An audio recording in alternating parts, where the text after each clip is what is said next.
ঘুমানোর সময় আমরা নড়াচড়া করতে পারি না। অনেক সময় মনে হয় কেউ আমার উপর ভর করে আছে। অনেকে বলে এটা বোবাজিন। এ সম্পর্কে কিছু বলেন। কোন ধরনের ব্যক্তি মসজিদ কমিটিতে থাকতে পারে?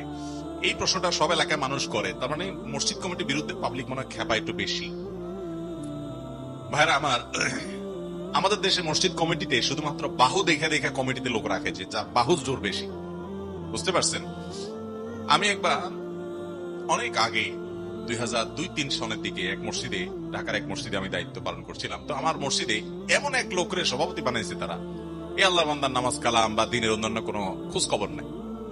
তো যে কোনো এক বিষয়ে আমি তাকে বললাম যে আপনি মসজিদ কমিটির সভাপতি হিসাবে আপনার উচিত এই দোয়াটা জানা। ও কমিটির মিটিং হয়েছে, মিটিং শেষে উনি বলছেন, হুজুর এটা দোয়া করে দেন। এটা একটা অর্ডারের শুরু বলছে। উনি তো জানেন আমি একটু ঝাল মার্কা হুজুর, মানে এসব উল্টাপাল্টা সহ্য করা পাবলিক আমি না।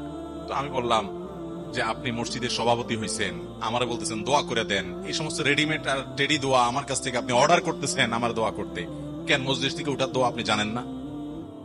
উনি খুব অপমানিত হয়েছে। উনি বলছেন না আমি তো জানি না। তো জানেন না আপনি মসজিদের সভাপতি হয়েছেন, এটা বলবেন আপনি যে হুজুর মসজিদে উঠার দোয়াটা কি শিখাই দেন? আপনি আমার থেকে শিখবেন, শিখে আপনি আমল করবেন। আপনি আমার কন্ট্রাক্টর বানাইছেন কেন? আমার দেশে বেশিরভাগ মানুষ নিজেরা ডাক্তার আর আলেমদেরকে ডিসপেন্সারি ওয়ালা বানাইছে। ডাক্তার আর ডিসপেন্সারি ওয়ালা পার্থক্য বুঝেন? ডাক্তার প্রেসক্রিপশন লিখে দেয় এই ওষুধ খাবেন, আর ডিসপেন্সারি ওয়ালা সেটা দেখে দেখে ওষুধগুলো দিয়ে দেয়। ঠিক না ভাই? ঠিক। তো আপনার অসুখ হয়েছে, বিসুখ হয়েছে, বাপ মারা গেছে, মা মারা গেছে, যে কোনো অসুবিধা আছে, আপনি যে হুজুরে বলছেন হুজুর মিলাদ করে দেন, হুজুর দোয়া করে দেন, হুজুর এটা করে দেন, তার মানে ডিসিশন আপনি দিয়ে দিচ্ছেন ডাক্তার, হুজুর শুধু ডিসপেন্সারি ওয়ালা এখন শুধু ওষুধ সরবরাহ করবে। হুজুরদেরকে এত ছোট মনে করেন কেন? কোরআন ছিলেন তার কাছে তো শিখবেন। তখনই আল্লাহর বান্দা খুব চেতে গেছে, রাগ হয়ে গেছে। না আমি আর এই মসজিদে নাই। আমি বললাম আপনি চলে যান, এই মসজিদের ইটা একটা একটা করে সব পড়ে যাবে। একদম এই কথাটাই বলছি, মনে আছে ভাইরা আমার। তো মসজিদে অনেক ভাইরা আমাদের দায়িত্ব পালন করতে আসে, আল্লাহর ঘরের দায়িত্ব পালন করতে আসেন। সদিচ্ছা যদি থাকে তাহলে মোস্ট ওয়েলকাম, অবশ্যই। কিন্তু আপনাকে কিছু যোগ্যতা অর্জন করতে হবে। আল্লাহ কোরআনে বলছেন ইন্নামা ইয়া'মুরু মাসাজিদাল্লাহি মান আমানা বিল্লাহি ওয়াল ইয়াউমিল আখির।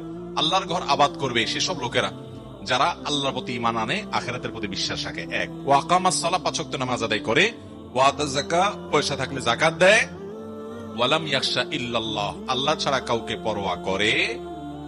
এই চার গুণ যাদের মধ্যে থাকে, আল্লাহ এবং পরকালকে বিশ্বাস করে, পাঁচ ওয়াক্ত নামাজ পড়ে, যাকাত দেয়, আল্লাহ ছাড়া কাউকে পরোয়া করে না, হক কথা বলতে ভয় পায় না, এই মানুষগুলো মসজিদের দায়িত্ব পালন করবে। অতএব মসজিদে যারা দায়িত্ব পালন করবেন মিনিমাম তাদের সূরা ফাতিহা সহ 3-4টা সূরা সহিহ থাকা উচিত, এবং তাদের পিছনে নামাজ পড়ার মতো মিনিমাম যোগ্যতা তাদের অর্জন করা উচিত। ইমাম সাহেবের ইন্টারভিউ নেওয়া হয় দেশে, মসজিদ কমিটিতে যারা আসবে তাদের ইন্টারভিউ নেওয়া হয় না। পয়সা নেয় না বলেই কি ইন্টারভিউ নিবেন না? আল্লাহর ঘরে খেদমতের জন্য মানে মিনিমাম যোগ্যতা হিসাবে অন্তত নামাজি এবং দ্বীনের স্পিরিট এবং দ্বীনি চেতনা তার মধ্যে অবশ্যই থাকতে হবে। কিন্তু সেই সাথে এটাও মনে রাখতে হবে, অনেক মানুষ মসজিদের ছায়া আসার পর, মসজিদ কমিটিতে আসার পর আস্তে আস্তে সংশোধন হয়ে যায়। তাদের প্রতি রূঢ় আচরণ করে তাদেরকে আমরা দূরে সরাই দিব না। আল্লাহ আমাকে আমাদের সবাইকে মাফ করুন। চেষ্টা করবো তো আমরা ইনশাআল্লাহ, নিজেরা যোগ্য হব, নিজেদেরকে যোগ্য করবো ইনশাআল্লাহ। এরপর প্রশ্ন হলো, ঘুমানোর সময় আমরা নড়াচড়া করতে পারি না।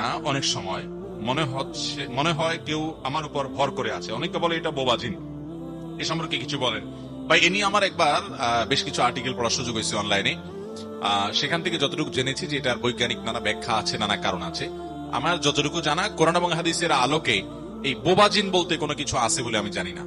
এখানে এইটা কেন হয়? এটা কি স্বাস্থ্যগত কোনো কারণে হয়, নাকি জিনের অস্তিত্ব ঠিকই আছে? অনেকে আবার জিনকে অস্বীকার করে। জিনের অস্তিত্ব সম্পর্কে কোরআন কারীমে সূরা নাজিল করেছে। ভাইরা আমার, আল্লাহর প্রতি ঈমান আনার জন্য এই একটা পয়েন্ট যথেষ্ট। আমার কয়েকজন বন্ধু আছেন বুয়েট পড়ুয়া এবং উচ্চশিক্ষিত, তারা আমার সাথে অনেক সময় একান্তে আলাপে বলে, ভাই আল্লাহর প্রতি যদি কারোর ঈমান নিয়ে সন্দেহ থাকে, এই সন্দেহ তার দূর হয়ে যাবে শুধুমাত্র কোরআনে জিনের অস্তিত্বের কথা বলেছে। এখনো সায়েন্স জিনকে স্বীকার করে না। এই জিনের পালায় যেই ফ্যামিলি পড়ছে, ও জানে জিন শুধু আছে না, জিন ওর চোখের সামনে দেখে। আপনি বলবেন সে মানসিক রোগী। এই তো কয়জনের মানসিক রোগী বলবেন? এরকম বহু জিনের রোগী আমার দেখার সুযোগ, দুর্ভাগ্য সৌভাগ্য যাই বলেন, হয়েছে। অনেকের এরকম হয়েছে যে আপনার অনেকের সময় দেখেন যে এমন অস্বাভাবিকত্ব যে একটা গাছের ডালের মাথায় একটা বাচ্চা বসে আছে, একটা বড় মানুষ বসে আছে। কিভাবে সম্ভব? শত শত মানুষ দেখছে, সবাই মানসিক রোগী, সবার মাথা নষ্ট হয়ে গেছে। ভাইরা আমার এক বন্ধু, যার কথা বলছিলাম, বুয়েট পড়ুয়া, অনেক বড় শিক্ষিত, অনেক বড় ইঞ্জিনিয়ার, বাংলাদেশের একটা স্বনামধন্য কোম্পানির আপনার চিফ ইঞ্জিনিয়ার পর্যায়ের একজন মানুষ, অনেক বড়, নাম বললে চিনে যাওয়ার মতো। উনি বলেন যে ভাই আমার বাসায় আমার ওয়াইফ কুমড়া কেটে ফালি করে 2 ফালি করে রেখেছে 2 পাশে, এরপরে একটাকে আবার 2 টুকরা করে অন্যটা নিতে গেছে, নিয়ে দেখে কুমড়া নাই। বলেন আপনার বিজ্ঞান কি বলবে এখানে? বলে যে প্রতিদিন আমার গাছের বারান্দার গাছে ফুল ছিঁড়ে ফেলে, পোলাপানরে বকাঝকা দেই যে ওরা ছিঁড়ে কিনা। এরপর একদিন দেখলাম যে আস্ত একটা ফুল আছে, আমি বারান্দার পাশেই ওখানে কাজ করছি, এরপরে দেখি যে নাই, ছিঁড়ে ফেলছে। মানে দেখায় যে এটা ছিঁড়ে ফেলাইছে, এটা জোরে পড়ার জিনিস না, পাতাগুলো ছিঁড়ে ফেলতেছে। কে করতেছে এগুলো? ডিম এনে আপনার ড্রয়িং রুমে একবারে মাঝখানে ফ্রিজ থেকে ডিম এনে ঠাস করে ছেড়ে দিচ্ছে। এই সমস্ত পাগলামো যেগুলো আমরা দেখি, এগুলোকে আপনার বিজ্ঞান কি ব্যাখ্যা করবে? বলবে যে তাদের মাথার সমস্যা। জিনের এরকম বহু রোগী কাছে থেকে দেখার সুযোগ হয়েছে। আবার এটাও ঠিক যে জিনের রোগী নামে অনেক মানসিক রোগীকে জিনের রোগী বানানোর ধান্দা আছে, কারণ এটা অনেকের বিজনেস, এটা অনেক কবিরাজের বিজনেস। এই সমস্ত কবিরাজের কাছে একটা সুস্থ মানুষকে নিয়ে যান, তাকেও বলবে যে এই লোকটা সব শেষ হয়ে গেছে, ধ্বংস হয়ে গেছে।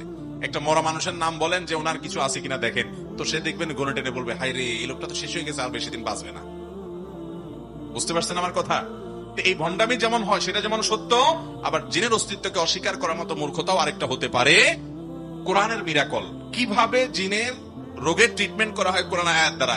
ভাইরা আমার, 2-4টা আমার কথা শুনে আমরা প্রভাবিত হওয়ার দরকার নাই, 2-4টা ঘটনা নিজের চোখের সামনে দেখবেন কিভাবে প্রভাবিত হয়। দেখবেন যে ক্যারিসমেটিক ভাবে কোরআন কারীমের আয়াত অলৌকিক ভাবে সেখানে কাজ করে।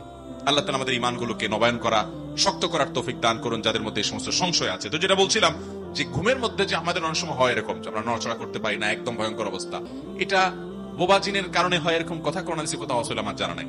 যদি জিনের উপদ্রবের কারণে হয় সেটা হতে পারে, আল্লাহু আলাম, অদৃশ্যের বিষয়। আর এটার বৈজ্ঞানিক কোনো ব্যাখ্যা যদি থাকে তাহলে সেটা অবশ্যই এটা গ্রহণযোগ্য হতে পারে। এক রাকাতে সূরা ইখলাস 3 বার পড়লে প্রত্যেকবার কি বিসমিল্লাহ পড়তে হবে? দেখুন, প্রত্যেক রাকাতে সূরা ফাতিহার পর একটা সূরা আমরা মিলাবো বা কোন একটা অংশ পড়বো, সেখানে যদি কেউ সূরা ইখলাস 3 বার পড়তে চায় পড়তে পারেন, সূরা ইখলাসকে মহব্বত করে।